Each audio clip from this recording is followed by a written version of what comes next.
entonces para que comencemos, bien profundo, para que nos podamos concentrar por 90 minutos, tiempo de calidad. Quiero saber si alguien tiene alguna duda cosmogónica respecto a lo que hablamos la semana pasada.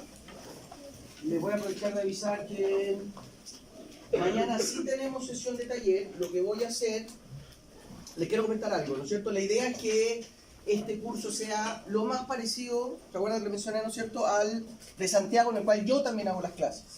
Sin embargo, hay diferencias inherentes a cómo, más que nada con la administración de ambas sedes. Una diferencia importante, esto es para que lo sepan, porque probablemente van a tener algo de contacto con sus isómeros, ¿no es cierto?, de Santiago. La idea es que, una de las diferencias importantes es que allá van a tienen seminarios, lo análogo a la discusión de trabajo de investigación que vamos a hacer nosotros toda la semana. Ellos lo tienen semana por medio porque además tienen unos trabajos prácticos, ¿ok? Ustedes no van a tener trabajos prácticos, pero los vamos a tener el segundo semestre. Eso ya es casi un hecho, y de hecho vendría el profesor, el doctor Gonzalo Gómez, que es un profesor, hizo su doctorado en fisiología, al igual que yo. Él es bien bueno en términos de la parte administrativa y práctica de sus trabajos, por lo tanto, no quiero que se queden con la idea que Santiago va a tener un trabajo práctico y ustedes no, porque sí los vamos a poder hacer. Y de hecho, varios de esos trabajos prácticos se aprovechan mejor cuando uno tiene más rodaje en fisiología celular, por lo tanto, no es malo que vayan a tener eso más cargado el segundo semestre. Y por otro lado, la discusión de paper, cuando la aprovechan, y ahí está el llamado que les he hecho ya también la semana pasada de dar un paso al frente y ser proactivo, les sirve mucho para las pruebas, ¿ya? Lo que vamos a hacer mañana entonces, yo ya tengo decidido un par de trabajos a discutir, pero lo que vamos a hacer mañana, vamos a hacer una suerte de inducción. Entonces yo les voy a mostrar un trabajo y les voy a ir indicando, miren, en estos trabajos hay que fijarse en esto, en esto, en esto, las figuras se analizan de esta manera, cómo vamos a abordar la metodología, etcétera, etcétera. Por lo tanto va a ser casi un tutorial, ¿ok? Y les voy a pasar el paper para la próxima semana, ¿ya? Entonces mañana tenemos sección, tenemos talleres, las secciones que les corresponda. Si no me equivoco es 8:30, 10 y 11:50, ¿no? En esos los 3 bloques de la mañana. Pero va a ser inductiva, ¿ya? Y ya para la semana del 20, no sé cuántito más, la próxima semana ya vamos, la sesión va a empezar con un control y vamos a hacer una discusión de paper un poco más profunda, ¿ok? Lo otro, recuerden, necesito, ya me están desde arriba, ¿no es cierto?, tengo que subir las planificaciones al aula virtual, bla, bla, bla, entonces necesito que me confirmen, el delegado que tiene Franco, que me confirmen, ¿no es cierto?, que las fechas que yo les propuse están ok, o si prefieren correrlas, pero necesito esa información ya, ¿ok? Eso. Entonces, respecto a la clase pasada, conceptos importantes o temas que tienen que tener bien aquí en la palestra, ¿no es cierto? Estado estacionario y homeostasis, ¿sí? Dos conceptos clave. ¿Cómo se relacionan? ¿Qué me podría decir eso? Dado que no hay ninguna pregunta, me imagino que tienen todo claro, por lo tanto, cualquiera de ustedes. El estado estacionario. Dígame su nombre, por favor. Sí. Sí. La capacidad de mantener una variable y la homeostasis son los mecanismos que ayudan a mantener esa variable. Ya, bien, está bien la idea de homeostasis como los mecanismos, conjunto de mecanismos que nos permiten mantener un estado estacionario. Y el estado estacionario, más que la capacidad, porque eso es un aspecto potencial, es tener la variable, ¿ya? El estado estacionario es la mantención de la variable dentro de un rango que vamos a llamar fisiológico. Está bien, pero quiero que te des cuenta que capacidad no necesariamente es que esté el estado estacionario, ¿sí? Pero esos conceptos son claves, ¿no es cierto? Y eso es lo que vamos a apuntar en este curso de aquí hasta final de año. El otro concepto clave, que ahora que pusimos este ejemplo, ¿no es cierto?, es los mecanismos de regulación. Entonces aquí, de nuevo, recapitulando, siempre lo que vamos a estar viendo hoy, que ya vamos a entrar en terreno, ¿no es cierto?, es, acuérdense, Lo clave es cómo. Esa es la pregunta clave que ustedes tienen que estar velando por responderse cuando estemos discutiendo cualquier tema. ¿Ya? Entonces, si yo les pongo el reflejo ventilatorio, ustedes inmediatamente lo que deberían posicionar es cómo es que está ocurriendo este reflejo ventilatorio. Y por lo tanto, ¿no es cierto?, nosotros que nos vamos a enfocar principalmente en estas retroalimentaciones negativas, ¿no es cierto?, los feedback negativos, porque son precisamente los que dan cuenta de los procesos homeostáticos de la mantención de las variables. Tienen que recordar entonces siempre que el análisis grueso tiene que ver sobre la variable, ¿no es cierto?, que está siendo regulada. En el ejemplo del reflejo respiratorio, la variable es la presión parcial de oxígeno en la sangre arterial. ¿Sí? ¿Cómo esa variable es controlada? Los sensores. ¿Sí? Variables, sensores. Bueno, sabemos que tenemos sensores llamados células quimioreceptores que son capaces de detectar cambios en la presión parcial de los gases en la sangre y por lo tanto podríamos dar cuenta de esos mecanismos. Probablemente los vamos a abordar en detalle cuando hablemos de fisiología respiratoria el semestre que viene, pero la idea es que ustedes logren posicionar la idea, ¿no es cierto? Variables, sensores, los integradores, ¿no es cierto?, que serían estos centros en el bulbo raquídeo que gatillan los reflejos cardiorrespiratorios, y los efectores que serían, qué sé yo, nerviofrénicos, la contracción del diafragma, bla, bla, bla. ¿Ok? Entonces en ese encuadre es donde tenemos que estar posicionando porque ahora vamos ya a empezar a ver ejemplos. ¿Ok? Y lo otro que creo que es relevante tenerlo presente, ¿no es cierto?, es algo que mencionábamos, lo creo que fijarse, bueno, cuando casi cerramos la sesión de la semana pasada con ese ejemplo, es la idea de las membranas biológicas, ¿no es cierto?, como formadoras de compartimentos, pero tan importante como los compartimentos estructurales, organelos tipo mitocondria, Golgi, son los compartimentos funcionales. Y hablamos, ¿no es cierto?, de las balsas lipídicas, las balsas proteicas, las balsas lipídicas que vienen en dos sabores, las planares y las caviolas, las lipídicas que pueden ser densidades postsinápticas, y creo que les puse el ejemplo de una sinaptogénesis, ¿no es cierto? Entonces recordar que en general una de las cosas que nos ocurre mucho cuando abordamos la fisiología celular, y es porque mucha de la evidencia desde la biología celular es evidencia estática, son tejidos fijos.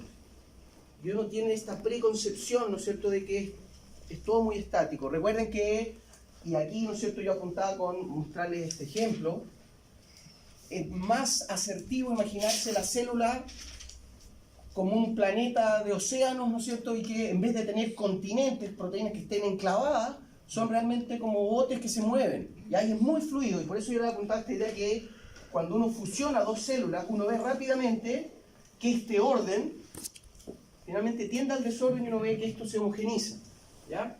Solo para graficarles esta idea, ¿ya? Porque las células son, y ahí es gran parte de la problemática de nosotros, ¿no es cierto?, queriendo entender los sistemas biológicos, es que son tremendamente complejas, ¿ya? Entonces recordar que esto es mucho más fluido y dinámico de lo que uno cree, ¿ya? Entonces hoy sí vamos a empezar a hablar ya más en detalle de transporte a través de las membranas biológicas. Recuerden que de alguna manera ya hablamos de esto, ¿no es cierto?, lo que estamos recapitulando, hablamos de tener, digamos, esta importancia que tiene el agua, su carácter dual, que es una molécula sin carga, pero se comporta como si tuviese carga, por lo tanto tiene permisividad a alguna sustancia liposoluble, pero finalmente es un medio hidrofílico. Y lo que vamos a centrarnos hoy es básicamente en que todos estemos de acuerdo en qué argumentos se posicionan para entender el transporte de sustancias a través de la membrana biológica, ¿no es cierto?, este sistema abierto que intercambia materia y energía con su medio, y importantemente saber ya, ¿no es cierto?, como estudiantes avesados de segundo año de medicina, ya empezar a reconocer ejemplos claves, ¿ya? Transportador de glucosa, GLUT, el cotransportador de glucosa con sodio, el intercambiador sodio-calcio, y vamos a empezar a hablar de estrategias con fármacos antiarrítmicos y cómo manipulando el transporte a través de la membrana podemos manipular las variables de la célula. ¿Ok? Entonces recuerden, terminamos, creo, la semana pasada recordando la idea, porque este va a ser el argumento que uno da. Recuerden que yo les mencioné espero que haya sido acá, con estos santiaguinos, que, ¿no es cierto?, esta idea que los argumentos que vamos a posicionar desde la fisiología para entender los procesos, el cómo ocurren, tienen que ser, por un lado, una vertiente termodinámica y por otro, la vertiente cinética. La termodinámica nos dice hacia dónde tiende el sistema. Siempre el sistema tiende a su menor nivel de energía, cuando está más desordenado, ¿no es cierto? Entonces, pudiendo determinar, pudiendo cuantificar la energía del sistema en un tiempo X, vamos a poder predecir si los procesos que le ocurren son espontáneos o que precisan de una inyección de energía para que ocurran. ¿Ok? Y una vez que sabemos que un proceso es espontáneo, la rapidez con que ocurra tiene que ver con el componente cinético. Y particularmente en el transporte a través de la membrana, la rapidez con que ocurra, ¿no es cierto?, este movimiento de solutos es relevante. Entonces recuerden esta idea, ¿no es cierto?, de los sistemas van a tender, ¿no es cierto?, en la práctica, que es lo que tenemos que empezar a tener presente, que en una célula, ¿no es cierto?, imaginémonos, voy a dibujarla aquí, ustedes se recuerdan que hay una gran diferencia de concentración de sodio, ¿no es cierto? Por ahora, yo ya feliz con que se acuerden que hay mucho más sodio afuera que adentro. ¿Sí? Vamos a poner datos, ¿no es cierto? 110 milimolar versus 5 milimolar. Esto está desbalanceado. Y esto va a tender a disipar el gradiente, ¿no es cierto? Entonces, ustedes, siempre que veamos, que ustedes observen, ¿no es cierto?, que hay gradientes establecidos, eso va a tender espontáneamente a desmoronarse. Va a ser el equivalente, ¿no es cierto?, a que el sistema esté muy ordenado, porque está muy ordenado. Es el equivalente a la pirámide de pelotas de tenis, que era el ejemplo que yo les ponía. ¿Se acuerdan? Entonces, a menos que el sistema, ¿no es cierto?, no sea permisivo o esté inyectando una energía a este componente, esto va a tender a disiparse. ¿Sí? Lo mismo con el calcio. ¿Saben cuál es la gradiente del calcio, no? El calcio afuera está en el rango de 1 a 2 miliequivalentes litro milimolar. Adentro, estas son concentraciones, evidentemente, ¿no? Adentro, ¿se acuerdan cuánto es el calcio? 0,1 micromolar. 0,1 micromolar, ¿no es cierto? 100 nanomolar, que es exactamente lo mismo. Submicromolar. Nanomolar, 1000 millonésimas de mol. Milimolar. O sea, el calcio está 1.000.000 de veces más concentrado afuera que adentro. Eso es un orden. Se fijan en una compartimentalización, por lo tanto ustedes deberían predecir que si este sistema, nuestra célula, le abre la ventana al calcio, literalmente va a haber un chorro de calcio que entra a la célula. Lo mismo con el sodio. ¿Ya? Entonces, cuando empecemos a hablar, por ejemplo, de canales iónicos y excitabilidad, vamos a estar hablando de procesos que ocurren espontáneamente. Pero primero hay que generar esos gradientes, que es gran parte de lo que vamos a estar viendo ahora. ¿Ya? ¿Y cómo vamos cuantificando eso? Es con la energía libre de Gibbs. Esto también lo alcanzamos a mencionar, ¿no? En la práctica. ¿Por qué nos va a interesar el parámetro de energía libre de Gibbs? Porque recuerden que en termodinámica trabajo es energía. Es la manera de cuantificar el sistema. Ya a presión y temperatura constante, bla, bla, bla, podemos determinar, ¿no es cierto?, cuánta energía tuve que yo invertir en construir una pirámide de pelotas de tenis. 500 kilojoules, por decir algo. ¿Ya?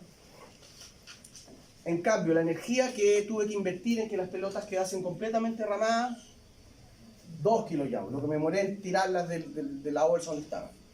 Por lo tanto, sabemos que ese nivel de energía es menor, por lo tanto podemos predecir que el sistema va a tender, si no le metemos más energía al sistema, esa pirámide en algún momento se va a derrumbar. Porque tiembla, por un cambio de temperatura, qué sé yo, se va a dar un mosquito, lo que sea. Cualquier perturbación del sistema va a generar que este tienda a su nivel de menor energía. En contraposición, cuando quedaron todas estas pelotas, ¿no es cierto?, aleatoriamente distribuidas, la posibilidad que se muevan es muy, muy baja. Ese sistema no va a cambiar porque ya está muy estable. En la práctica, los niveles de menor energía, entonces tienen menor movimiento browniano, menor energía, ¿no es cierto?, cinética, y por lo tanto están más estables. ¿Ya? Entonces, si se están perdiendo acá, por favor tienen que indicármelo porque estas son las cosas que vamos a ir elaborando. Si el estado final, para el mismo ejemplo que está diciendo, ¿no es cierto? Si yo les dije, el estado inicial era generar la pirámide y me gastaba un montón de energía, 500 kilojoules por mol de profesor. Y el estado, digamos, inicial y final, vamos a llamar el segundo estado, ¿no es cierto?, el tirar las pelotas, era solo 2 kilojoules por mol de profesor. Esa diferencia, ¿no es cierto?, final menos inicial es menos 498 kilojoules por mol de profesor. Por lo tanto, sabemos que es un valor negativo y eso es lo que nos permite decir que va a ser una reacción, ¿no es cierto?, que no precisa energía y por lo tanto va a ocurrir espontáneamente. Cuando estemos diciendo la reacción es favorable, quiere decir que va a ocurrir sin inyectarle energía. ¿Ok? Y por eso va a ser importante, ¿no es cierto?, porque vamos a estar recuerden que uno de los objetivos de estas clases, de donde estarían orientadas algunas preguntas, es a velar porque ustedes están entendiendo estos conceptos, ¿ya? Por lo tanto, esto es clave, ¿ya? Y lo importante aquí, y ahí sí creo cómo me falta un poquito, ¿no es cierto?, es cómo cuantificamos esto, y yo les mencioné, ¿no es cierto?, que esta es la ecuación que se tiene que tatuar en la corteza prefrontal, porque la vamos a ver todo el rato, ¿no es cierto? Para que haya un movimiento, por ejemplo, de sodio, ¿no es cierto?, un flujo, movimiento, desde un, ¿no es cierto?, movimiento neto de una sustancia desde X a X sub 1, ¿sí?, una distancia, tiene que haber una fuerza impulsora. ¿Cuál es la fuerza impulsora? Y aquí generalmente eso se supone que es una J. J denota flujo, el transporte. La fuerza impulsora va a ser la diferencia de energía libre de Gibbs del sistema, que en el caso de partículas no cargadas, esa diferencia de energía libre de Gibbs va a ser una diferencia de concentraciones.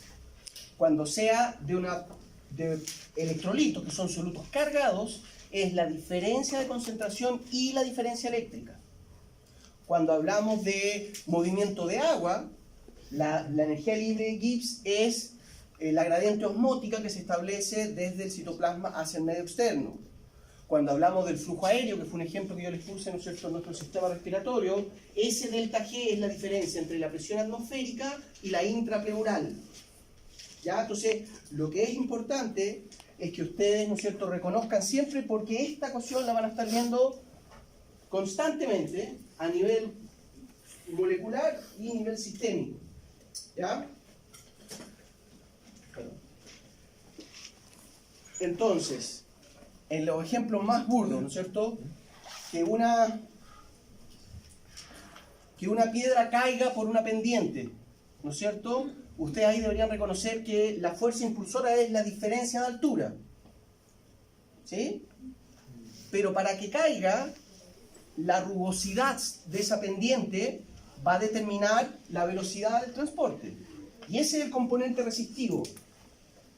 A menos que un fenómeno ocurra en el vacío, que eso no va a ser lo fisiológico, lo biológico, siempre hay un componente de roce. Imagínense, ¿no es cierto?, estar debajo del agua y tratar de tirar un pelotazo, una piedra debajo del agua, ¿no es cierto?, que inmediatamente se va frenando porque el coeficiente de difusión del agua, bla, bla, bla. Siempre hay un componente que resiste al paso, ¿ya? Y muchas veces ustedes lo van a ver como el recíproco de la resistencia. ¿Se entiende eso, no es cierto? Que en medio siempre hay una resistencia inherente a ese transporte, ¿ya? Entonces muchas veces esta ecuación se escribe así, flujo, se escribe así, donde la G minúscula es la conductancia, pero la conductancia es el recíproco de la resistencia. No se compliquen. Yo sé que esto algunos por encadenado, o sea, como que, ¿ya? Solo lo único que estamos diciendo, y esto es un formalismo que nos va a ayudar, créanme, solo lo que estamos diciendo que para que haya transporte a través de la membrana, o incluso sin que haya una membrana, qué sé yo, una gotita de azul de metileno o la bolsita de té, ¿no es cierto?, en el tazón de la mañana, para que difunda la teína y las moléculas que forman el té, tiene que haber una fuerza impulsora que va a ser la gradiente de concentración, ¿no es cierto? Aquí el té está muy concentrado en los bordes de la taza del contenedor, no hay té y por lo tanto podemos apostar que va a tender a difundir, pero no es lo mismo que esa gotita de té, esa gotita de azul de metileno difunda en el agua o en una mermelada al 5% que es mucho más viscosa. Entonces siempre hay un componente resistivo y una fuerza impulsora. ¿Sí? Dígame. Entonces, esa ecuación podría entenderse como a menos resistencia más flujo y a más resistencia menos flujo, ¿así? Habiendo fuerza impulsora, claro, totalmente. Es decir, si uno lo lleva al límite, dice, cuando R es infinito, por mucha fuerza impulsora que haya, no va a haber flujo. Se tienen que cumplir ambas condiciones. En el caso del calcio, esta fuerza impulsora es enorme, porque el calcio, recuerden, es bivalente, es un catión, carga positiva bivalente. Aquí hay una gradiente química que lo atrae, ¿no es cierto? Y hay una gradiente eléctrica. Entonces, las dos gradientes que contribuyen al potencial movimiento del calcio son muy fuertes. Sin embargo, la membrana biológica tiene una resistencia casi infinita para el calcio en condiciones de reposo. Por lo tanto, para que haya transporte, para que uno pueda observar el transporte, tienen que cumplirse las dos condiciones. Que le abramos la llave al calcio y que haya una diferencia de concentraciones, otherwise no va a ocurrir nada. ¿Sí? Entonces yo les mencionaba, para que se acordaran, que aquí ustedes pusieron cara de espanto, aquí es exactamente lo mismo, ¿no es cierto?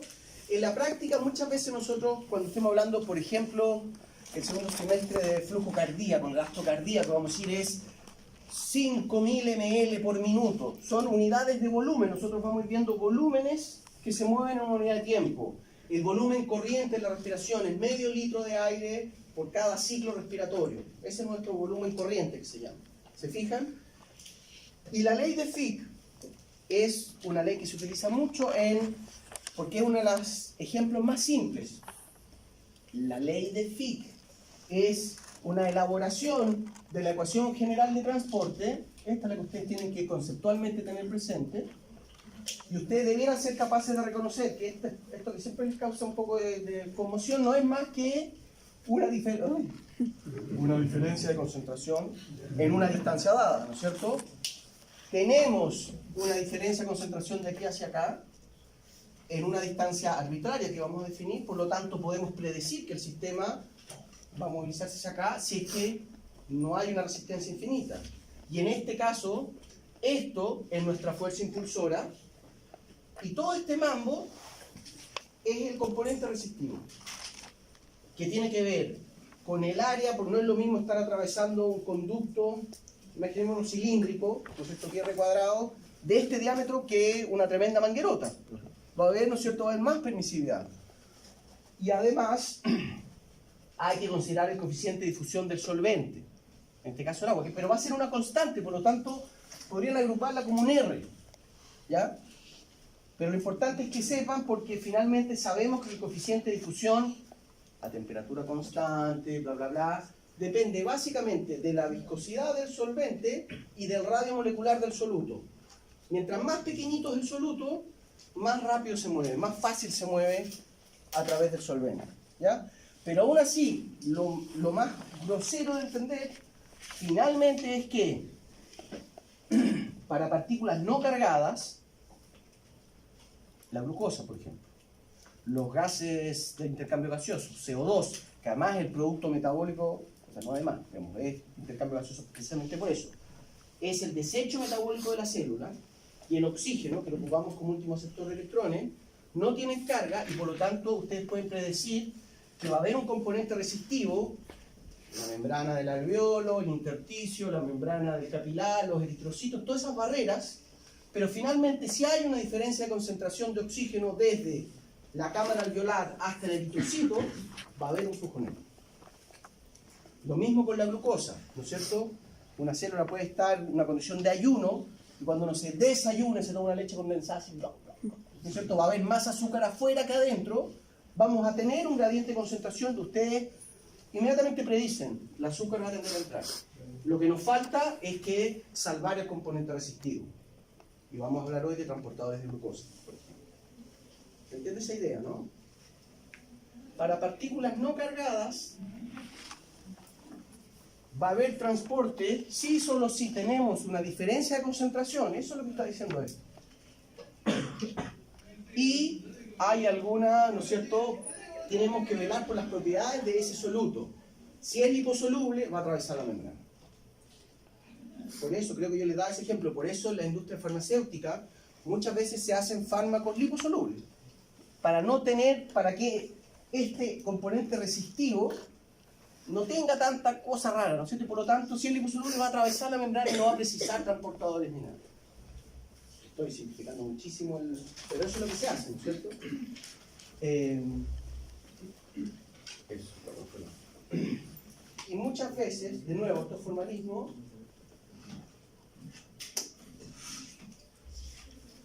para que sepan, esto es por cuando les aparecen los libros, cuando uno está hablando, el énfasis que vamos a hacer nosotros es de los transportadores, de las proteínas que están aquí, ¿no es cierto?, que nos permiten, imaginemos que estamos hablando, porque es el ejemplo que vamos a poner, de la glucosa, ¿ya? ¿Saben cuánto es la concentración de glucosa en una persona normoglicémica? ¿Ya? ¿De qué unidades son eso? En milimolar, pero como quieran. 70-100, ya está bien, pero hay que decir la unidad, porque si no, no... Miligramos por decilitro. Eso se traduce en más o menos entre 3 y 6 milimolar. Obviamente oscila por la dinámica de ingesta de azúcar, el consumo, etc., pero en líneas generales, ¿no es cierto? Cuando estamos hablando de una persona que está en un estado estacionario y que no tiene hambre, por lo tanto asumimos que está en el rango de glicemia fisiológico, debiéramos decir que está entre 3 y 6 milimolar. ¿Ok? ¿Saben cuánto es la concentración de glucosa en el interior de la célula?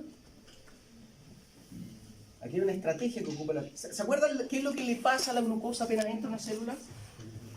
Se fosforila, ¿no es cierto? Ahí está una quinasa que no me acuerdo su nombre de glucosa, 6-fosfato.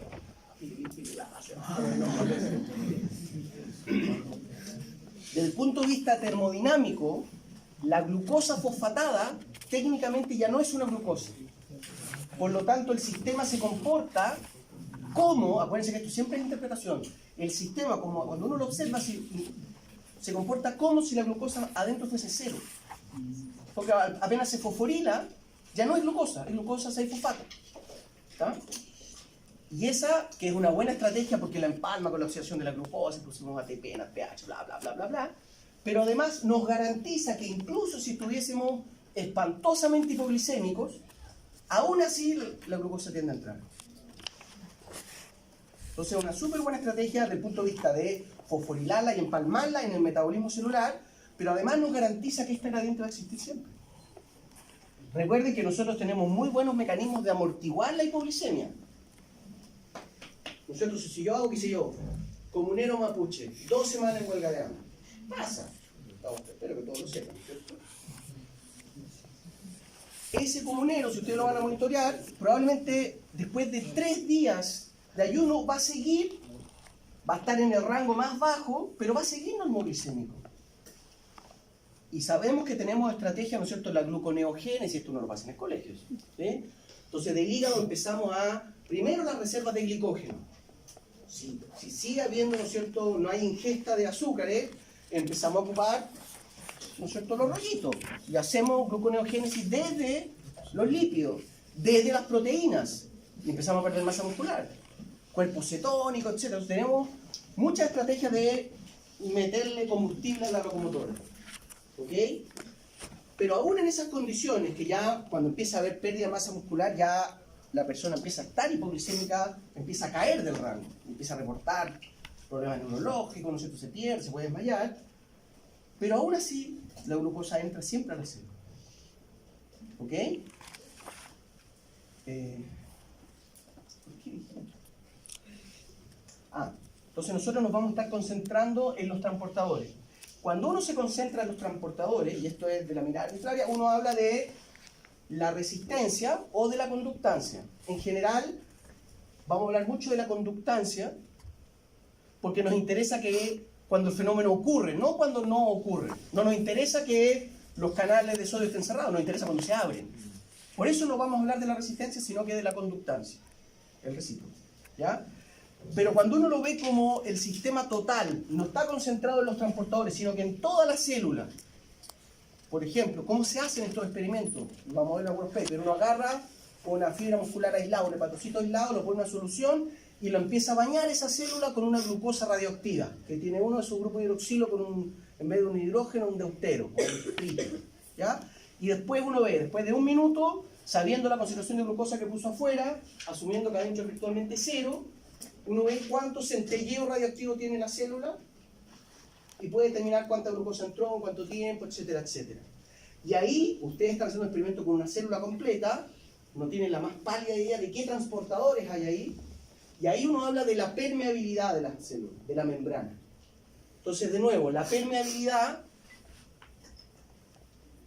y esto depende de cómo uno lo vea, está asociada con un componente difusivo o resistivo en una distancia determinada, a ambos lados de la membrana. Pero es lo mismo, se los digo porque muchos libros, sobre todo los más antiguos, no hacen esa precisión. Y lo que yo quiero que les quede claro es que finalmente la permeabilidad, cuando hablemos de permeabilidad, es estar viendo el fenómeno de otra manera.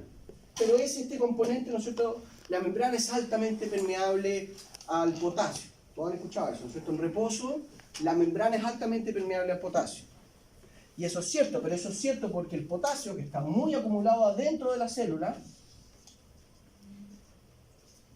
100 milimolar, esto es nanomolar, y afuera está en el rango de poco milimolar, ¿no es cierto? 5 a 10 milimolar. Pero hay una particularidad, que hay canales de potasio que están abiertos continuamente. Por lo tanto, habiendo una gradiente que favorece que el potasio salga, el potasio tiende a escaparse de la célula y eso contribuye, el escape de una carga positiva, contribuye al ambiente electronegativo. ¿Sí? Y ahí uno dice, la membrana es permeable al potasio, pero ustedes tienen que tener la asertividad, ¿no es cierto?, de saber que no es que el potasio atraviesa la membrana y el sodio no. Ambos son cargas positivas que no atraviesan nada palo en la membrana, a menos que le abramos, ¿no es cierto?, que la resistencia para ese electrolito caiga virtualmente a cero. O que la conductancia aumente mucho, como quieran ver. ¿Sí?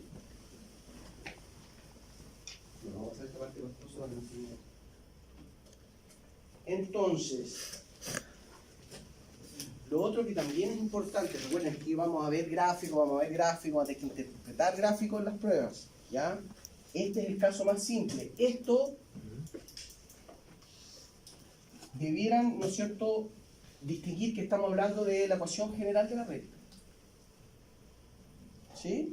Denle una vuelta. Yo sé, en Santiago dieron un jugo espantoso con esta, me contesta. ¿Sí?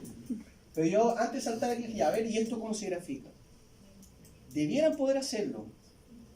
Debieran poder reconocer, ¿no es cierto? Yo les dije, para que haya flujo, tiene que haber una fuerza impulsora. Entonces, esto depende, variable dependiente, variable independiente.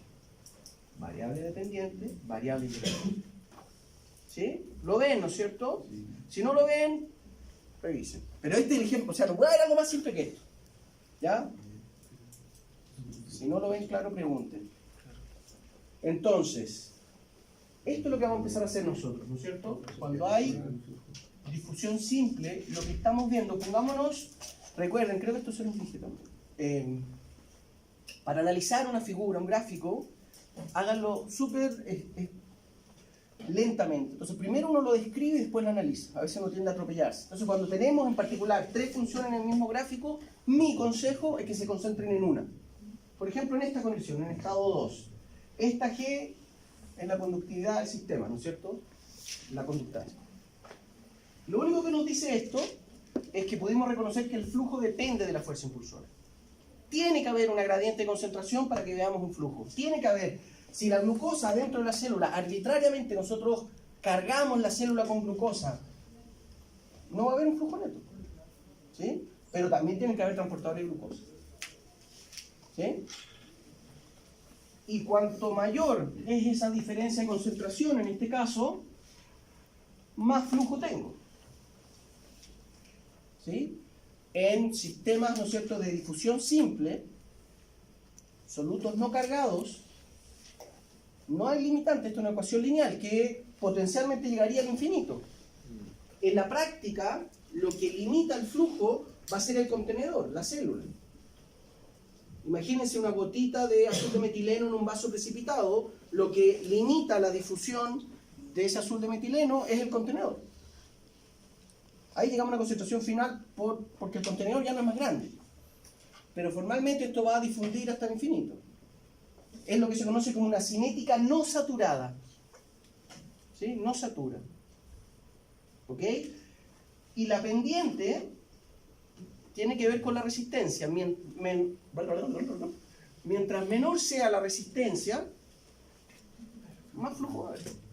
Mientras menor sea la resistencia, mientras más transportadores de glucosa tenga, y si es que hay una diferencia de concentración, va a entrar, va a entrar, va a entrar. Entonces, en estos sistemas, hablemos de un soluto que atraviesa fácilmente la membrana. Yo le digo, mira, esta es una situación 1, situación 2, situación 3. Ustedes me dicen, bueno, esto claramente es una difusión simple porque vemos que la variable, ¿no es cierto?, que determina este transporte es la fuerza impulsora. A mayor fuerza impulsora, mayor flujo, etc. Y aquí podríamos especular, por ejemplo, que respecto a 2, este sistema hay una mayor viscosidad al medio. Esto fue hecho en agua y esto fue hecho en agar. Esa es una explicación. O la otra explicación sería que este es un soluto más pequeño que este. Eso también podría ser una explicación. Y por eso es importante igual saber qué coeficiente de difusión, pero ¿se entiende la lógica de eso, no? Muy bien. Y ahí lo importante entonces, lo que vamos a ir elaborando de a poco, es que ustedes tienen que reconocer, ¿no es cierto?, de qué es lo que estamos hablando, cuáles son las variables, etc. Cuando hablamos de difusión, los ejemplos más simples, partículas no cargadas, la fuerza impulsora, esa energía libre Gibbs asociada, es la gradiente de concentración. ¿Sí? Cuando hablamos de movimiento de electrolitos, de iones, ¿no es cierto?, partículas cargadas, es la gradiente eléctrica y la química. Eso lo vamos a ver en un par de clases más porque es un ejemplo un poquito más complejo. ¿Ya? Y ahí hablamos, ¿no es cierto?, el flujo de cargas. Formalmente eso es la definición de corriente, y hablamos de corriente iónica, no eléctrica, porque son iones. Y eso se mide carga en tiempo, que esa unidad es el ampere, la unidad de medición de la corriente. Cuando hablamos incluso de los fenómenos osmóticos, ahora viendo el agua como un soluto, no como un solvente, ¿no es cierto?, que es lo que vamos formalmente a definir como procesos osmóticos, ahí lo que determina la fuerza impulsora va a ser el gradiente osmótico, la osmolaridad del compartimento interno y el externo. Y ustedes van a ver, o probablemente lo saben, ¿no es cierto?, que en medicina quizás de lo más relevante cuando uno está hablando de la composición del electrolito es la osmolaridad del medio. Uno no habla de la molaridad, no habla de la osmolaridad, y vamos a hablar de eso también, porque lo que clínicamente puede ser muy relevante es el movimiento de agua, ¿no es cierto? Esto, creo que se lo mencioné, pero un neonato, no sé, una guagua de 3 días, si le da una colitis severa, se puede deshidratar y puede morir, ¿no es cierto? Entonces, una pérdida de agua masiva se da por gradiente osmótico. ¿Ya? Entonces, algo de esto que han visto con Poblete. Sí, ¿no es cierto? Recuerden que en el ejemplo que estamos hablando, para partículas sin cargas, ¿no es cierto?, si podemos determinarla, ¿no es cierto?, afuera y adentro, en la práctica la energía libre de Gibbs, cuando sacamos una foto al sistema, va a depender de la concentración de ese partícula sin carga. ¿No es cierto? Si tenemos un contenedor, ¿no es cierto?, a tiempo 1, vamos a determinar, esta va a ser X inicial y aquí va a ser X final. Yo pongo una gota del azul de metileno. En este momento, ¿no es cierto?, yo puedo determinar la energía libre Gibbs a tiempo 0 aquí. Y en la práctica, para que no entremos en toda la entelequia matemática, recuerden que la energía que tiene el sistema va a depender de la concentración. Mientras más moléculas hayan aquí, más energía tiene el sistema, más inestable va a ser. A tiempos tendientes al infinito, ¿no es cierto? Si esto lo dejamos difundir, acá se va a llegar a una concentración que va a ser la misma en todo el contenedor, pero va a ser menor. ¿Sí? Por lo tanto, ¿no es cierto?, podemos determinar las concentraciones finales e iniciales y podemos especular que va a haber una difusión en cuanto haya una diferencia de concentración, ya sea Aquí hay que tener esta, ¿no es cierto?, esta precisión. Aquí lo estamos viendo una diferencia en el tiempo, pero también podría ser la diferencia de un compartimento a otro. ¿No es cierto? Entonces, para verlo más sencillo, si esto supone que es un soluto que atraviesa esta membrana, evidentemente. Si estas concentraciones son las mismas, si este número es 3 y este es 3, el logaritmo total de 1 es 0. Ustedes podrían predecir que no va a haber movimiento neto. Pero si este es menor que este, si este valor es menor que 1, ¿se acuerdan de la función logaritmo? Le va a dar un valor negativo. ¿Sí? Vaya para la suma. Recuerden que podemos determinar la energía libre que está asociada a un sistema, y lo mismo que les dije hace 5 minutos, va a haber fuerza, hay una fuerza impulsora y por lo tanto el proceso va a ocurrir en cuanto haya una diferencia de concentración. El proceso va a ocurrir, pero que ocurra va a depender también de la resistencia. ¿Sí? Entonces tenemos que aplicar esa fórmula con un número y todas esas cosas. No. De repente, si a algunos a veces les ilumina con números. Yo creo que se los dije. Todos los análisis que vamos a hacer son semi-cuantitativos. A mí no me interesa que cuando les pida un gráfico me digan los valores de glucosa son estos, etc. Pero me interesa que sí puedan encuadrarlo. Aquí me interesa que sepas que si hay una diferencia, que tú tengas la habilidad de enmarcar el escenario. Pues tú me digas, mira, si estamos hablando de partículas no cargadas, va a haber un movimiento neto desde A hacia B, o desde un tiempo cero a un tiempo infinito, sí, solo si hay diferencias de concentración. ¿Sí? Lo que pasa es que estas ecuaciones las vamos a ir ocupando nos van a ayudar a predecir cómo están ocurriendo las cosas. ¿Ya? Porque cada vez las vamos a ir complicando más. Pero no es necesario que se aprenda ninguna ecuación, no es necesario que se aprendan valores duros así de concentración, para eso están los libros. Nada de memoria, ¿ya? Pero mi humilde consejo es que manejen algunos, así como para un médico es relevante saber si la presión parcial de oxígeno, saturación de hemoglobina, la temperatura corporal, son valores que te ayudan a trabajar clínicamente. Aquí les va a ayudar saber que el sodio está concentrado afuera y por lo tanto si abrimos canal de sodio, el sodio va a entrar de manera espontánea, etcétera, etcétera. ¿Ya? Pero nada de memoria. Entonces, con toda esta entelequia, recuerden, esto ustedes lo saben, uno define el transporte pasivo como aquel, ¿no es cierto?, que va a ocurrir espontáneamente. Y la condición es que esto sea distinto de cero, en particular, eso implica que haya una diferencia de concentraciones. ¿Ya? Entonces, la difusión simple por definición, ahí está el argumento termodinámico, es un proceso espontáneo, que viene en dos sabores. Difusión simple, que puede o no ser a través de una membrana, por eso lo puse entre paréntesis. Recuerden el ejemplo de una gota de tinta, ¿no es cierto?, de azul de metileno en agua destilada. Ahí no hay ninguna membrana y es un proceso de difusión. ¿Ya? No crean que la difusión ocurre solo cuando hay membrana. Y la otra gran, ¿no es cierto?, tipo de transporte pasivo es la difusión facilitada, en la cual, habiendo una gradiente, por ejemplo la glucosa, necesitamos proteínas facilitadoras. ¿Sí? Y en contraposición, definimos los transportes activos como aquellos que necesitan energía para que ocurran. Y lo definimos como transporte activo primario cuando la misma proteína que bombea el sodio hacia afuera, ¿no es cierto? El sodio está muy concentrado afuera y tenemos proteínas como la sodio-potasio TPasa, ¿no es cierto?, que bombea el sodio en contra del gradiente. O más bien es ella la que establece esa diferencia. Y gasta, y es un transporte activo primario porque es la misma proteína que hidroliza la ATP y la energía de la ATP la ocupa para palear el sodio hacia afuera. Entonces todos los transportes activos primarios, recuerden, esto no debería ser nada nuevo.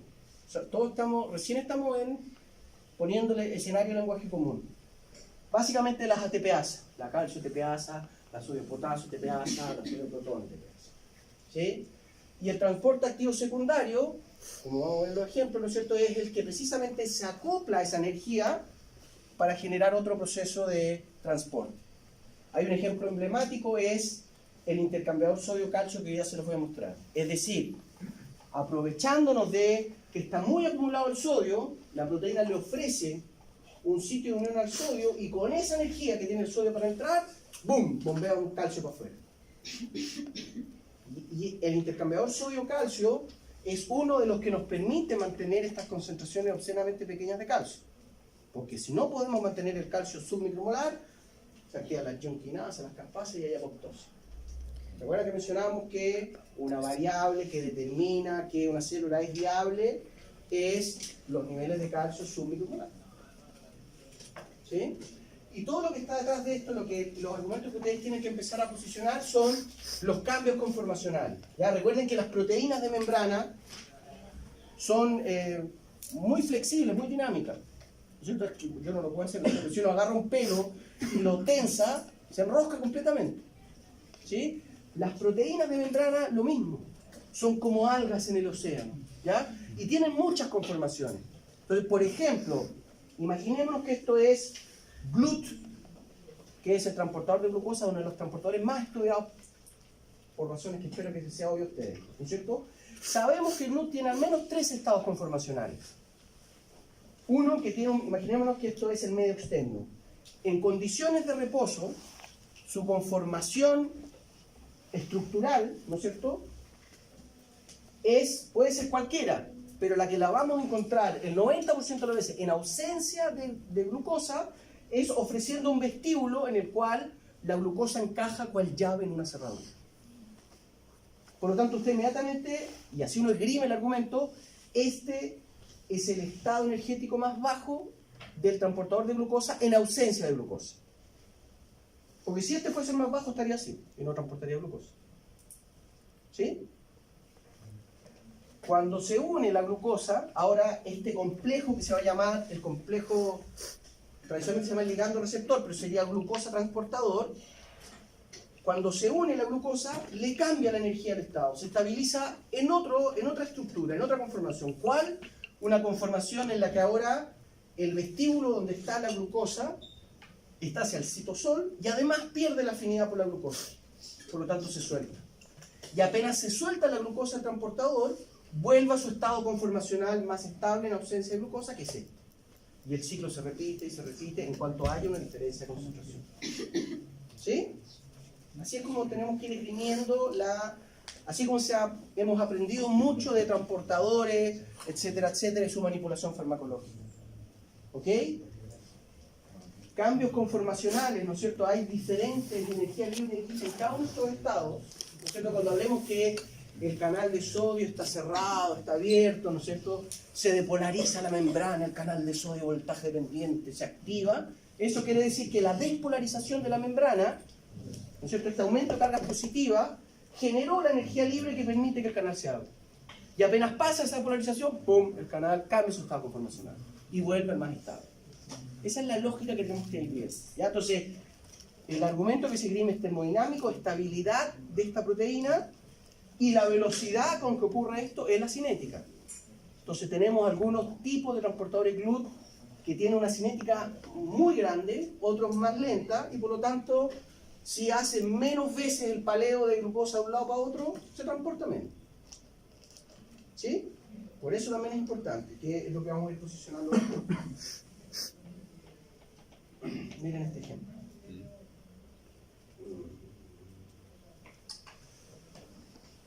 Esto está en el Albert, en el capítulo 2, creo que esto es un apéndice, que es bien simplecito y les hace un recordatorio de energía libre y de estas definiciones, ya por si alguien le puede ayudar eso. Miren este ejemplo, aquí tenemos, ¿no es cierto?, una piedra que cae de un despeñadero, ¿no es cierto? Entonces aquí podemos definir, aquí ya se estableció, aquí la energía libre aquí es esta delta H, ¿no es cierto?, esta diferencia de altura, ¿no es cierto? Y por lo tanto, dado que la energía ya está, este proceso va a ocurrir. Aquí, finalmente, la fuerza impulsora es la fuerza gravitatoria. ¿Ok? Y en todos los sistemas, ¿no es cierto?, recuerden que la energía asociada al sistema, que es la que vamos a medir posteriormente como energía libre Gibbs, tiene que ver con el trabajo que se realiza, en este caso, el transporte, ¿no es cierto?, la caída de la piedra y calor. ¿Sí? Recuerden, el calor es la energía más desordenada que se conoce. ¿Ya? una definición, digamos, hay muchas definiciones de calor, evidentemente, pero lo que es útil para estos términos, ¿no es cierto?, es recordar que el calor es una forma de energía y es la forma de energía más desordenada que se conoce. Por lo tanto, perdemos energía con el calor. Y eso es una cosa inherente, ¿no es cierto? Desde los primeros pasos energéticos, desde la llegada de la luz del sol a la cloroplasto de las plantas, ese que es la primera conversión energética del planeta, se pierde un 90% de energía como calor. Siempre hay pérdida de calor. Nosotros perdemos muchísimo calor. De hecho, es nuestra estrategia para mantener la temperatura estable. Pero bueno, entonces uno muchas veces ve un proceso en el cual hay energía acumulada, y lo que quiero aquí enfatizar, porque es donde más se confunden históricamente, ojalá ustedes sean una generación dorada, en el caso de la gradiente de sodio, lo que yo les mencionaba, ¿no es cierto?, establecemos esta diferencia de concentración muy grande. Si abrimos el canal de sodio, sabemos que hay proteína, ¿no es cierto? Esto podría ser una entrada de sodio y ya está. A medida que se disipa el gradiente de sodio, se polariza la membrana, pero si no está acoplado a ningún otro proceso, no ocurre otro proceso. Pero lo que vemos es que nuestras células, el sodio es el catión más abundante en el medio extracelular. Y lo que vemos es que todos los transportadores activos secundarios son activos porque precisan energía, y la energía la sacan literalmente de la entrada del sodio en este caso. Eso es lo que quiero que quede claro, porque varias veces me preguntan, pero en el transporte activo secundario la energía depende del primario. ¿Pero qué significa eso? Que el primario, ¿no es cierto?, la bomba sodio-potasio es la que gastó ATP para subir la piedra, ¿no es cierto?, al despeñadero. Y el transporte activo secundario, porque depende de que haya un gradiente, es lo que yo les decía. Le ofrezco, yo sé que el sodio tiene una gran, ¿no es cierto?, va a ser muy espontánea su entrada, por la diferencia de concentración, etc. Por lo tanto, esta proteína tiene la estrategia de ofrecerle una mano al sodio, y a medida que va entrando, va, por ejemplo, sacando el calcio. ¿Se fijan? O a veces, como vamos a ver, es un proceso acoplado. Con la energía de agarrar el sodio hay un cambio conformacional que ahora le ofrezco una mano también a la glucosa. Y me aprovecho de esta energía para tener la energía, yo como transportador, de ofrecerle una mano a la glucosa y meterla. ¿Sí? Y eso sería el trabajo útil, digamos. ¿Se entiende esa lógica, no? Entonces, recuerden, la difusión simple, movimiento espontáneo, que no precisa energía, ¿no es cierto?, aleatorio, desde una región de mayor concentración a una de menor concentración, hasta que las concentraciones se vuelven iguales en todo el sistema. Por lo tanto, solo va a depender de la gradiente de concentración. En el caso que tengamos una membrana, va a depender de esta permeabilidad de la membrana, la solubilidad lipídica, o si yo le tiro lata, bla, bla, bla, y la característica que presenta esta cinética no saturada, lo que yo les decía. En la práctica, que es lineal. En contraposición, ya les voy a mostrar cómo se ve el gráfico de una cinética saturada, pero, ¿sí, no es cierto?, es asintótica, porque en el caso de difusión facilitada o de transporte activo a través de proteínas, ¿no es cierto?, que están insertas en la membrana, por mucha diferencia de concentración de glucosa que haya, voy a estar limitado por el número de transportadores que haya. Por lo tanto, en el momento que tenga todos los transportadores de glucosa trabajando a su máxima cinética, ya llegué a un punto de saturación. El sistema no puede transportar más porque están todos laburando al máximo. ¿Sí? Yo sigo aumentando la concentración de glucosa afuera, sin embargo el transporte ya no puede aumentar más. ¿Sí? ¿Sí o no?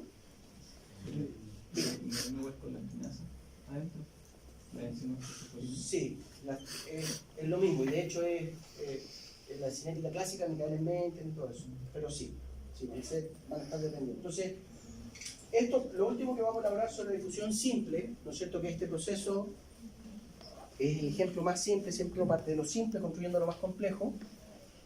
El transporte por difusión es solo relevante en la escala subcelular, ¿ya?, que es una escala súper importante por lo demás. Pero, por ejemplo, lo que yo les decía, 100 Angstrom, esto es más 10 nanómetros.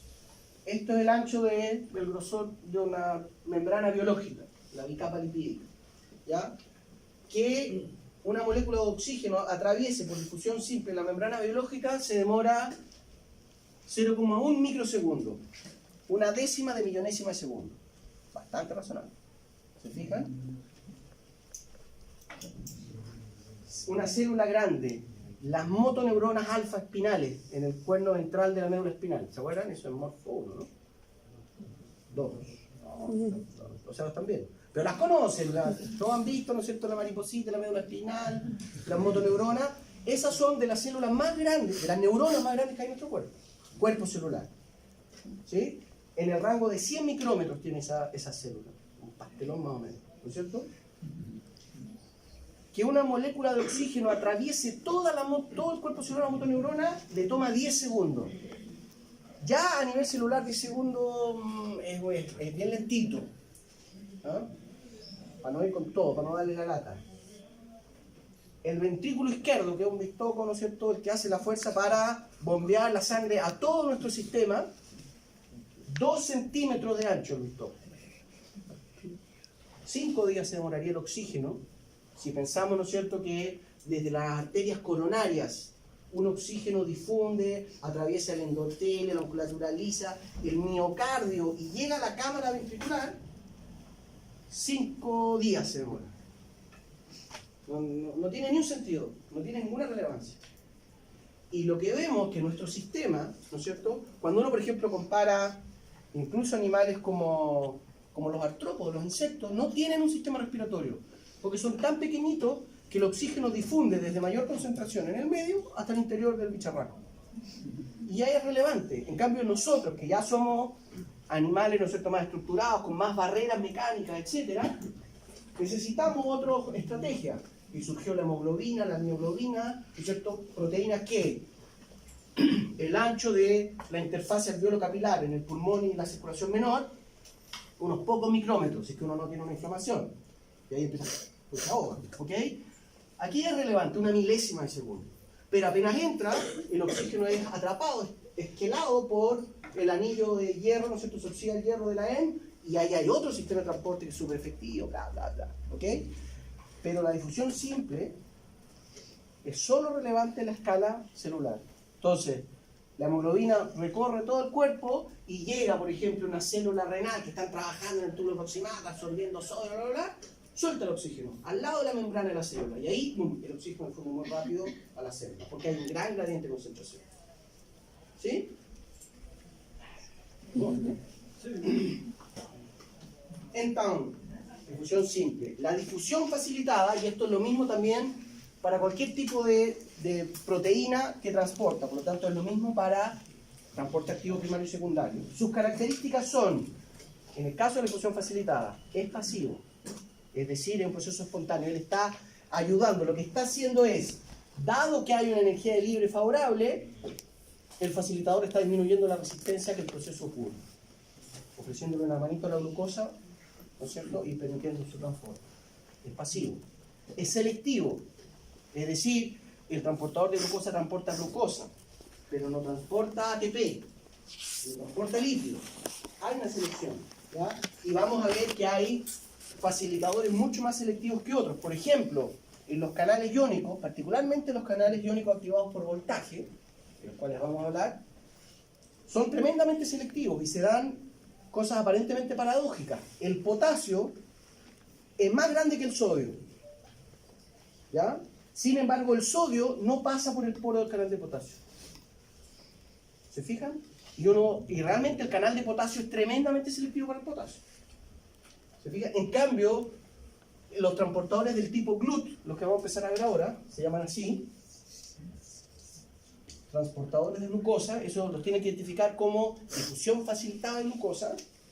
Son selectivos, pero no tanto, son un poco promiscuos, porque dejan pasar cualquier exosa. Déjame, se me diga promiscuo. Aquí promiscuo tiene la excepción de ser poco, bueno, siempre tiene la excepción de ser poco, ¿no? Pero por ejemplo, si no hay galactosa, si no hay glucosa, pero hay galactosa, o hay lactosa, o hay fructosa, el transportador lo agarra igual y lo incorpora. ¿Ya? Pero aún así es selectivo porque transporta las exosas. Y de hecho, que no sea tan selectivo y transporte cualquier tipo de azúcar nos ayuda. Porque si estamos en una dieta corta de fructosa, ocupamos la lactosa. Si tenemos mucha lactosa, etcétera, etcétera. ¿Ya? Pero aún así es correcto decir que son selectivos porque transporta, ¿no es cierto?, un grupo de macromoléculas y no otro, no transporta proteínas, etc. Y uno los separa, ¿no es cierto?, en transportadores de glucosa, transportadores de aminoácidos, transportadores de lípidos, qué sé yo. ¿Sí? Y la otra gran característica, que es lo que vamos a ver ahora en un gráfico, es que tiene cinética saturada, que es lo que ya, ¿no es cierto?, se los mencioné. Es decir, hay un número finito, un número, digamos, no infinito, no sé cómo se llama, aquí es un número finito, sino que hay una cantidad limitada de proteínas en la membrana. Por lo tanto, por mucha gradiente que haya de glucosa, en algún momento el sistema no va a poder seguir trabajando a su máxima pega, ¿no es cierto? Uno no puede correr más rápido de lo que puede correr. El sistema satura. Esas son las características que tiene. Y otra que es muy importante desde el punto de vista farmacológico es que puede haber competencia por sustratos similares. Es decir, los transportadores, ¿no es cierto?, han evolucionado, han coevolucionado con las moléculas que transportan y cada vez se hacen más específicos. ¿Ok? Pero en el caso del GLUT, ¿no es cierto?, si llega la glucosa y llega la galactosa, van a empezar a competir por quien, ¿no es cierto?, se pone en el sitio de unión, en el sitio ortostérico del transportador. Entonces, mientras más galactosa hay, menos transporte de glucosa tenemos. Competencia por sustratos similares. Lo que se conoce como inhibición competitiva o bloqueo competitivo cuando es una sustancia que no se controla. ¿Ya? Cuando hablamos de difusión facilitada, ¿qué es lo que está pasando? Esto es para que lo sepan, ¿no es cierto? ¿Qué es lo que hace que haya un transporte facilitado o no? Y recuerden que esto lo mencionamos, ¿no es cierto?, que los electrolitos, las partículas cargadas, tienen inmediatamente un radio de solvatación, se hidratan, ¿no es cierto? Están rodeadas de moléculas de agua. Y lo que sabemos, ¿no es cierto?, por qué el sodio, a pesar que hay una gradiente enorme que favorece su transporte neto, ¿por qué no pasa? Porque la energía libre de deshidratar el sodio, rehidratarlo, es muchísimo mayor que la del transporte. Entonces al sistema como un todo le cuesta más deshidratar el sodio que atraviese que atraviese simplemente, lo dije pésimo. ¿Se entiende la lógica de lo que estaba diciendo, no? ¿Sí? Cuando decimos el sodio no entra, ¿cuál es la limitante? ¿Cuál es la barrera energética? Que está hidratado. Y cuesta mucho deshidratar el sodio porque esta estructura es muy estable, es una carga positiva y todos los dipolos, todos los oxígenos de la molécula de agua están estabilizando. Las fuerzas electrostáticas son como las fuerzas gravitatorias, por lo tanto está ahí muy cohesionado y no se va a deshidratar. Esa energía libre asociada a la deshidratación es mayor que la energía libre que pasa de aquí para allá habiendo una gradiente concentración. Y lo que hace el facilitador, ¿no es cierto?, es que ya sea un canal o un transportador, imaginémonos el transportador de GLUT en el sitio ortostérico, en el sitio de unión de la glucosa. ¿Se acuerdan que la glucosa es H2CO6, que tiene un grupo de hidroxilo? ¿Se acuerdan? ¿Sí? Entonces, en el sitio de unión, los residuos aminoácidos, hay, por ejemplo, estos aminoácidos básicos, como la arginina, que tiene una amina cuaternaria, una carga positiva, y por lo tanto eso estabiliza la carga negativa del hidroxilo o del carbonilo. Y la distancia en que están son exactamente las mismas que tienen las moléculas de agua. Es decir, la proteína le ofrece las mismas cargas que estabilizan el catión con las moléculas de agua. Y eso hace que la energía asociada al paso caiga muchísimo y por lo tanto se facilita el paso. ¿Sí? Entonces la molécula, imagínense que aquí está cada molécula de oxígeno, ¿no es cierto? Bueno, esto es el caso al revés, pero si fuese así, cada molécula de oxígeno, la proteína que le facilita, la molécula de oxígeno del agua, ahora hay una molécula de oxígeno que viene de un residuo aminosílico que se pone al lado de la del agua. Entonces le pega un codazo, no le pega un codazo, ¿no? Estoy caracterizando, y el oxígeno de ese grupo carbonilo queda pegado con el catión en ese caso. Y eso hace que pase mucho más fácil. ¿Sí? Solo para que lo sepan, cuando hablamos que las sustancias polares, inmediatamente tienen que recordar, se solvatan, están hidratadas. Y esa es el impedimento energético que hace que no atraviese la membrana. Y las proteínas lo que están haciendo es ofreciéndole interactuar con su propia carga y por lo tanto al neutralizarle la carga se comporta como una sustancia apolar en todo este rango y aquí vuelve a hidratarse. ¿Sí? ¿Cómo pasa eso de que primero se deshidrata y después se vuelve a dar? esto se ha hecho por lo que se conoce como docking, simulación, finalmente. Pero tiene que ver literalmente con eso. Va a la molécula, imagínate que va a la molécula rodeada de agua y cuando encaja en la proteína, esta es la analogía que hacía un premio Nobel de esto, es, no sé cómo se llama esta, cuando uno suelta una bolita y le pega así, ¡tuc! Ese certificado uno pega una bolita y hay como 8 seguidas y salta la de acá. Péndulo de Newton. ¿Cómo se llama? Péndulo de Newton. Péndulo de Newton. Yo sabía, pues estaba bien. Péndulo de Newton. Y aquí pasa eso mismo, es decir, imagínate que este ion hidratado es casi como una pelota de pool que viene entrando a la esquina cuando uno lo ha hecho. Y cuando golpea, literalmente hay grupos de oxígeno que están acá, qué sé yo, se ve, ¿cachai? Hay un oxígeno acá, hay otro oxígeno, un grupo de hidroxilo aquí, y estos oxígenos están quedando justo a la altura de las moléculas de agua que está en nuestro catión. Entonces se pegan y esta salta y queda enganchado en esto. Es tal cual. Y se conoce como el fenómeno de fila india, porque la hace justo y agarra de uno. Y en los canales iónicos se han podido cristalizar y los iones, porque esto ocurre varias veces, hay varios anillos donde ocurre eso. Y uno ve que van entrando literalmente en fila ahí. ¿Ok?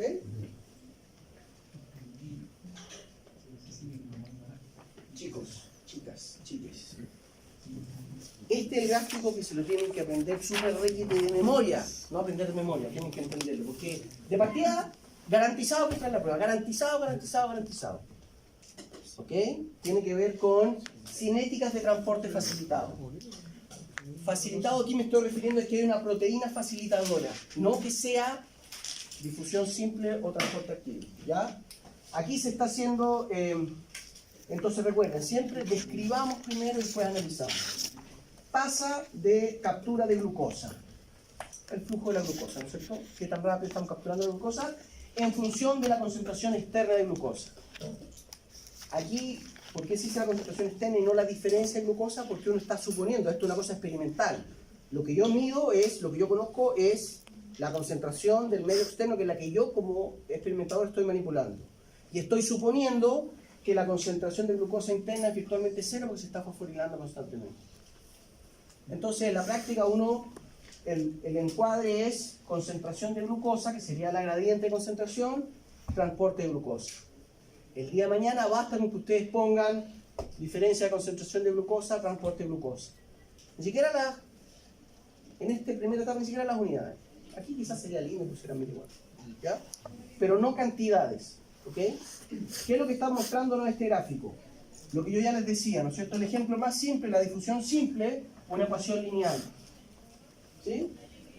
Y la cinética solo va a depender. Mientras mayor sea la concentración, la curva ya iría por acá.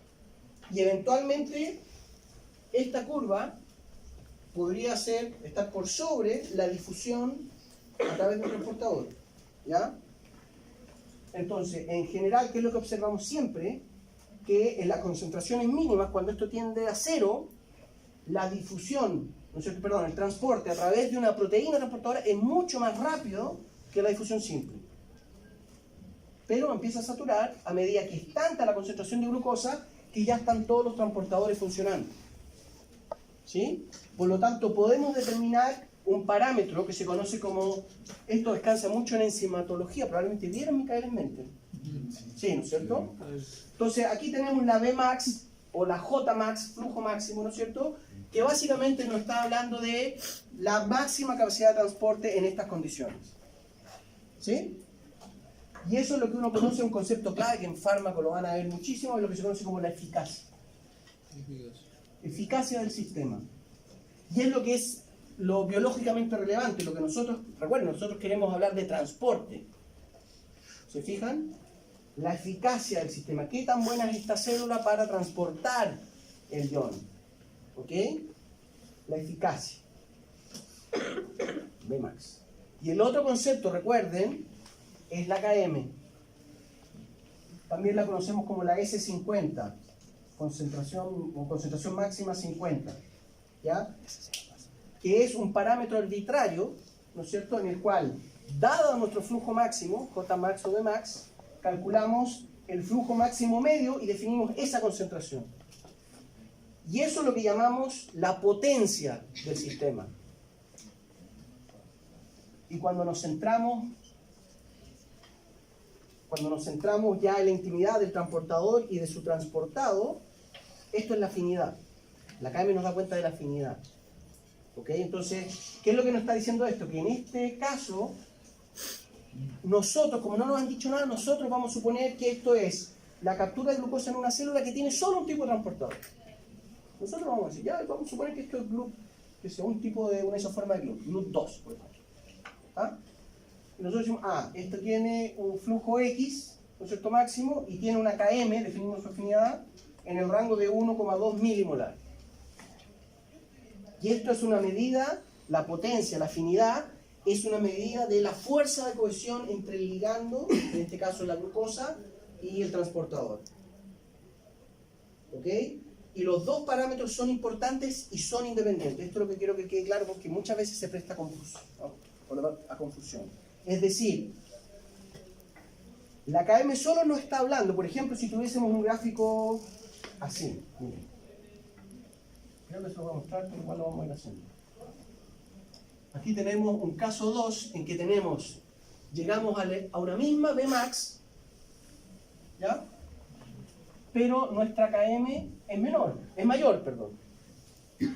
¿Sí? En vez de ser una KM de 1,2, es 5 milimolar. Entonces decimos que el sistema 1 y el 2 tienen la misma eficacia, pero el sistema 2 tiene menos potencia. O podríamos decir, si esto es GLUT1 y GLUT2, diríamos GLUT2 tiene menos afinidad por la glucosa que GLUT1. Y lo que quiero que les quede prístinamente claro es que la afinidad no va de la mano con la eficacia. Es decir, en este caso, ¿no es cierto?, probablemente tiene que ver con las interacciones de lo que estamos hablando. Necesitamos que haya mucho más glucosa para que se forme el sitio de unión. Para que se forme el complejo transportador glucosa. Pero que se forme eso no nos dice nada de qué tan rápido va a transportar la glucosa. Porque eso corresponde a otras dinámicas que ocurren en la proteína. Entonces tú puedes tener todo el abanico de posibilidades. En este caso tenemos la misma eficacia pero menor potencia, menor afinidad por la glucosa en este caso. Pero podría ser al revés. Y estos son los gráficos que ustedes tienen que debiera serles fácil resolverlo. ¿Ya? Podemos tener este caso. ¿No es cierto? En este caso 3, ustedes dicen, este GLUT3, llamemos para simplificar, tiene mucha más afinidad por la glucosa. La misma eficacia, pero mucha más afinidad. ¿Se fijan? Y podría darse el caso que fuese mucho más potente, pero menos eficaz. Y esta Vmax sub 4, llamémosla, 3, 4. Entonces en este sistema tenemos un GLUT4 que es más potente, pero menos eficaz. ¿Se fijan? Son dos parámetros distintos, la eficacia y la potencia. ¿Okay? A priori en farmacología muchas veces uno quiere un fármaco que sea muy eficaz y muy potente, porque mientras menos compuesto, ¿no es cierto?, está circulando, estresamos menos el metabolismo hepático, qué sé yo. ¿Okay? Pero vamos a ver ejemplos cuando hablemos de receptores y ligandos, que a veces uno quiere a propósito sustancias que tengan mucha potencia pero baja eficacia. ¿Ok? Por ahora me interesa que les quede claro entonces que las cinéticas de transporte, ¿no es cierto?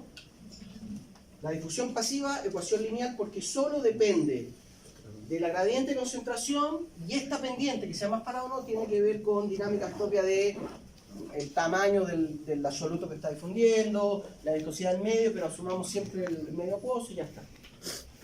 Y en el caso que se enfrente a una cinética saturada, o que estemos posicionando una discusión de, qué sé yo, el transporte de serotonina en la sinapsis, ¿no es cierto?, que se ven afectadas en algunas depresiones bipolares, ustedes dicen, es un transportador de serotonina.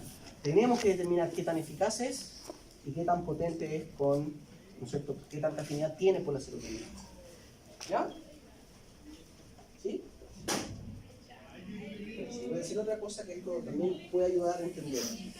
Cuando en los años 60 se empezó a estudiar los procesos osmóticos, la prehistoria de la biología molecular, no se conocían las acuoporinas. Ustedes saben que existen acuoporinas, ¿no es cierto?, canales facilitadores del transporte de agua. Entonces decía, bueno, dadas las propiedades del agua, el agua atraviesa la membrana. Y teóricamente, ¿no es cierto?, uno hacía teóricamente, ¿no es cierto?, gráfico flujo de agua en función de un gradiente osmótico, esto ya también lo hemos definido, y uno decía, esto es así. Una ecuación lineal, porque el agua, ¿no es cierto?, habiendo un gradiente osmótico, va a atravesar, etcétera, etcétera. Y cuando fueron a hacer los experimentos, en los años, a principios de los años 70, cuando yo nací, esta fue lo que realmente observaron. Así era la curva de transporte de agua a través de un epitelio duodenal. Entonces dijeron, oh, la teoría no había predicho esto. Pero, siendo, ¿no es cierto?, fisiólogos avesados, inmediatamente dijeron, con ver el resultado, aquí lo que está ocurriendo es que hay difusión facilitada y no lo hemos detectado. Y se predijo que existían las aquaporinas, antes de encontrarlo. Estamos hablando de los 70, cuando esto de purificación de proteínas no existía. ¿Se fijan? Pero con solo ver la curva, dijeron, aquí hay un facilitador del transporte de agua, aquí ya está saturando y nos alcanzó la difusión simple. ¿Se fijan? Y después de muchos años, cuando se describieron las aquaporinas, que además fue por serendipia, porque estaban buscando otra cosa, se supo que los cationes trivalentes, como los lantánidos, bloquean específicamente las aquaporinas. Entonces dijeron, bueno, vamos a repetir esta curva, pero echémosle lantano, de hecho echaron. Y la curva se quedó así. Y esa fue una demostración farmacológica muy simple, que en el caso del transporte de agua a través de la membrana biológica, ocurren ambos procesos. Una difusión simple, que está enmascarada en todo este rango, por una difusión facilitada de una proteína que era bloqueada por lantano, que dijeron, esto es una aquaporina. ¿Sí? Entonces, es importante, ¿no es cierto?, poder reconocer estas cinéticas de transporte a través de la membrana.